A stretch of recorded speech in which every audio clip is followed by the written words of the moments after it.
شروع ہوتا ہے اس معجزاتی کہانی کا ایک اور اہم مرحلہ، یعنی انسانوں اور جانوروں کو کشتی میں سوار کرنے کا مرحلہ۔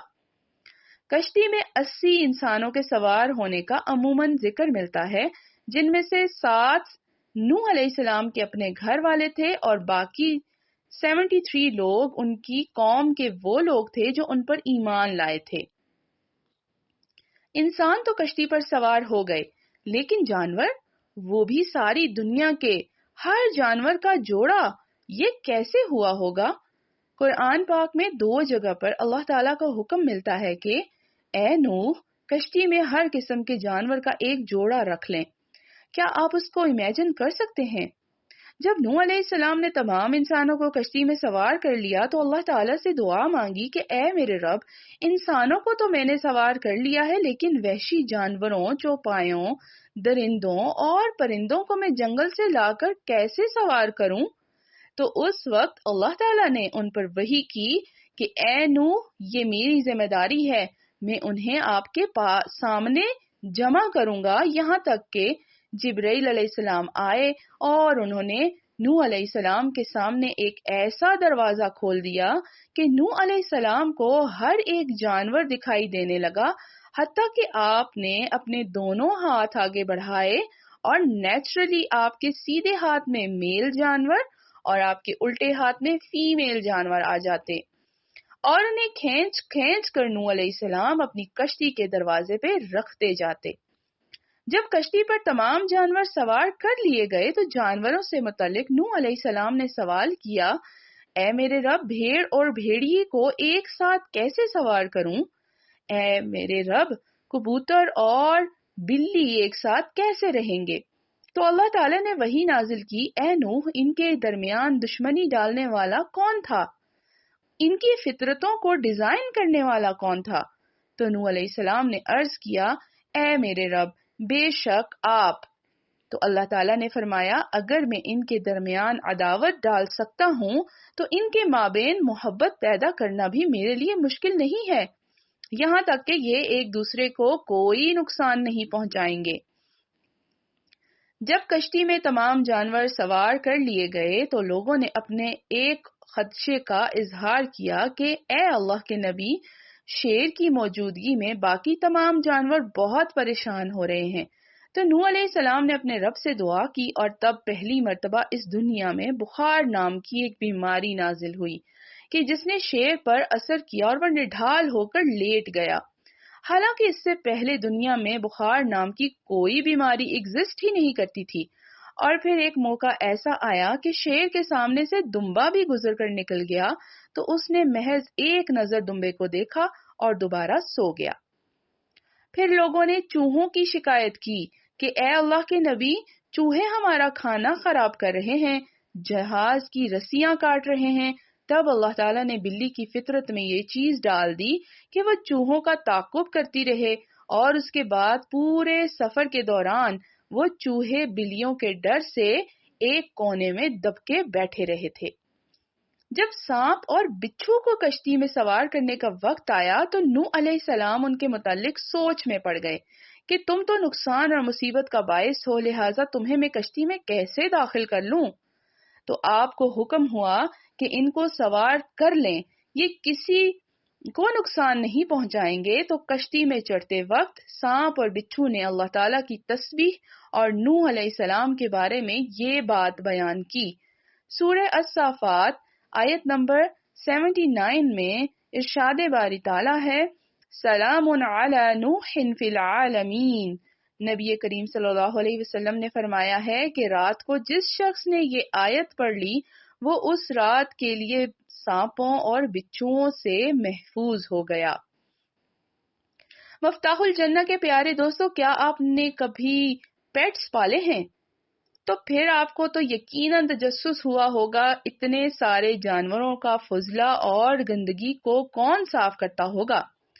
جی بالکل، جانوروں کی ویسٹ ایک میجر ایشو بن رہی تھی اور بہت زیادہ پھیل رہی تھی، تو اس وقت سوروں، پگز کو اس کام پر معمور کیا گیا کہ وہ گندگی کو صاف کریں گے، اور اس وقت سور ہاتھی کے ساتھ رہ رہے تھے کیوریس ٹائم ہاپرز، آپ کو یہ سب کچھ اگر حیران کر رہا ہے تو آگے آنے والی روایت تو آپ کے دماغ کو جھنجھوڑ دے گی۔ نوح علیہ السلام نے سب سے پہلے چیونٹیوں کی اس نسل کو داخل کیا تھا جو سب سے چھوٹی ہوتی ہے، اور سب سے آخر میں گدھوں کے ایک جوڑے کو۔ لیکن جب گدھا داخل ہونے لگا تو اس وقت ابلیس اس کی دم کے ساتھ لٹک گیا اور گدھے کو پیچھے کی طرف کھینچنے لگا، جس کی وجہ سے گدھا اندر داخل ہونے کے لیے خود کو آگے کی طرف دھکیلنے لگا، اور اس کی اس جدوجہد کو دیکھ کر نوح علیہ السلام نے کہا، اندر آ جا، اندر آ جا، خواہ تیرے ساتھ کیسی ہی بڑائی کیوں نہ ہو۔ اور آپ کے ان الفاظ کو ابلیس نے بھی اپنے لیے اجازت کی ایک بات سمجھ لیا۔ اس نے فوراً گدھے کی ٹانگیں چھوڑ دیں اور خود بھی ایک برائی کی صورت میں اندر داخل ہو گیا۔ اسپیچ لیس۔ سو بریو ٹائم ہاپرز، کیا آپ کو معلوم ہے کہ اس عظیم سیلاب کی شروعات کہاں سے ہوئی تھی؟ قرآن پاک کے مطابق اس سیلاب کی شروعات ایک تندور سے ہوئی تھی، جو کہ غالباً آدم علیہ السلام کے ہاتھ کا بنایا ہوا دیو قامت تندور تھا، جس پر اماں حوا روٹیاں بنایا کرتی تھیں۔ بعد میں یہی تندور نوح علیہ السلام کے لیے سیلاب کی شروعات کی نشانی مقرر ہوا تھا۔ اس میں سے سیلاب کا گرم پانی ابل کر اور بغیر رکے ہوئے نکلنا شروع ہوا تھا، اور ساتھ ہی آسمان سے بھی بغیر رکے ٹھنڈا پانی برسنا شروع ہو گیا تھا۔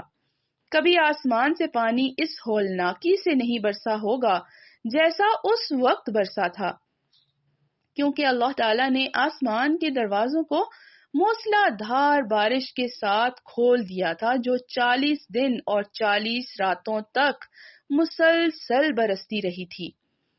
تندور سے نکلتے گرم اور آسمان سے برستے ٹھنڈے پانی کے ملنے سے شدید دھند چھا گئی، حتیٰ کہ زمین اس فوگ سے ڈھک گئی۔ اس روز اس عظیم سیلاب سے کوئی مشرک اور کافر نہ بچ سکا، حتیٰ کہ نوح علیہ السلام کا نافرمان بیٹا کنعان تکبر میں پہاڑ کی چوٹی پر چڑھ گیا، مگر ایک 40 گز اونچے پہاڑ کی جیسی لہر نے اس کو بھی ڈبو دیا، اور نوح علیہ السلام جیسے جلیل القدر پیغمبر بھی اپنی اولاد کو نہ بچا سکے، اور نہ ہی آباء و اجداد کے وہ بت ان کو بچا سکے جن کے احترام اور محبت کی حد سے بڑھ جانے نے شرک کی صورت اختیار کر لی تھی۔ مفتاح الجنہ فیملی، کیا آپ سب کی تجسس کی رگ بھی پھڑک رہی ہے یہ جاننے کے لیے کہ پھر آخر اتنا سارا پانی گیا کدھر؟ قرآن پاک کے مطابق اس پانی کو زمین نے نگل لیا۔ اور کیا ہم آپ کو ایک فن فیکٹ بتائیں؟ ہماری زمین کی سطح کے 700 میٹر نیچے ایک ایسا سمندر دریافت ہوا ہے جس میں اتنا پانی ہے کہ ہماری زمین کے تمام پانی کے ذخائر کو ملا کر بھی ان سے 3 گنا زیادہ پانی ہوگا۔ ممکن ہے کہ یہ وہی سیلاب کا پانی ہو؟ تو پھر ہم لیتے ہیں اپنی ٹائم مشین میں ایک چھلانگ، جب 5 ماہ تک یہ عظیم الشان کشتی مکہ، فلسطین، افریقہ، حتیٰ کہ یورپ اور امریکہ تک کی زمین پر ڈولتی رہی، اور پھر بہتی ہوئی جودی پہاڑی کے اوپر آ کر رک گئی اور وہیں ٹھہر گئی۔ کوس و قزح، رینبو کا نظر آنا سیلاب کے اختتام کی نشانی مقرر ہوا۔ اب کشتی تو جودی پہاڑ کی چوٹی پر رک گئی، مگر شدید دھند کی وجہ سے زمین نظر ہی نہیں آ رہی تھی۔ تو آپ علیہ السلام نے کوے کو خبر لینے کے لیے بھیجا، مگر وہ مردار کے اوپر جا کر بیٹھ گیا، تو نوح علیہ السلام نے اس کے لیے بد دعا کی، جس کی وجہ سے وہ آج تک انسانوں کے گھروں میں گھونسلہ نہیں بناتا۔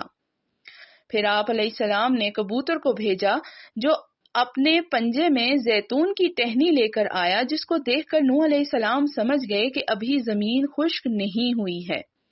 پھر کچھ دنوں کے انتظار کے بعد آپ نے دوبارہ کبوتر کو بھیجا، تو اس دفعہ وہ اس جگہ کی مٹی پنجوں میں لے کر آیا جہاں آدم علیہ السلام کا بنایا ہوا خانہ کعبہ ہوا کرتا تھا، اور یوں نوح علیہ السلام سمجھ گئے کہ زمین خشک ہونا شروع ہو گئی ہے، اور آپ نے کبوتر کے لیے دعا کی، جس کی وجہ سے انسان آج بھی اس کے ساتھ شفقت برتتے ہیں۔ یوں نوح علیہ السلام کے ساتھ لوگ نیچے اترے اور پہلی بستی آباد ہوئی، مگر اللہ کا حکم کہ ایسی وبا پھیل گئی جس کی وجہ سے تمام لوگوں کی موت واقع ہو گئی، سوائے نوح علیہ السلام کے گھر والوں کے، اور ان کے جو 3 بیٹے باقی رہ گئے وہ 3 مختلف سمتوں میں ہجرت کر گئے، سام عرب اور ایشیا کی طرف، حام افریقہ کی طرف، یافس یورپ کی طرف ہجرت کر گئے، اور یوں انسانی نسل کا ایک بار پھر سے آغاز ہو گیا۔ تو کیسی لگی آج کی آپ کو اس سفر کی کہانی؟ امید ہے کہ آپ کو بہت پسند آئی ہوگی۔ ملتے ہیں اگلی کہانی کے سفر کے ساتھ، تب تک کے لیے اللہ نگہبان۔ السلام علیکم ورحمۃ اللہ وبرکاتہ۔ سلام سلام سلام سلام سلام سلام سلام سلام